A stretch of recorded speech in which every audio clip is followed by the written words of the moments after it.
नमस्कार. आपण पाहत आहात अजिंक्य महाराष्ट्र न्यूज. पाहुयात काही ठळक आणि महत्त्वाच्या घडामोडी. बातमी आहे अकोल्यामधून.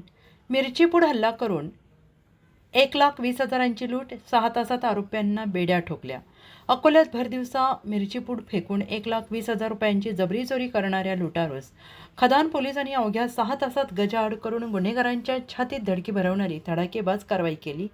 5 डिसेंबर रोजी सकाळी 10:15 गणेश हाऊसिंग सोसायटी, गौरक्षण रोड परिसरात ही थरारक घटना घडली. व्यापारी मुकेश बगडिया हे दुचाकीवरून जात असताना आरोपीने समोरून दुचाकी आडवी लावून त्यांच्या डोळ्यात थेट मिरची पूड फेकली. डोळ्यात प्रचंड जळजळ होत असताना आरोपीने 1,20,000 रुपयांची बॅग हिसकावून पळ काढला आणि या घटनेनंतर संपूर्ण शहरात खळबळ उडाली. पोलीस अधीक्षक अर्चित चांडक यांच्या आदेशानुसार खदान पोलिसांनी तपासाची चक्रे फिरवली. सीसीटीव्ही फुटेजच्या आधारे जुडिओ परिसरात सापळा रचून आरोपी अनमोल पिंजरकर याला ताब्यात घेण्यात आले. चौकशीत गुन्ह्याची कबुली दिल्यानंतर आरोपीकडून 1,20,000 रुपये रोकड, 50,000ची दुचाकी, 10,000चा मोबाईल असा 1,80,000 रुपयांचा मुद्देमाल जप्त करण्यात आला.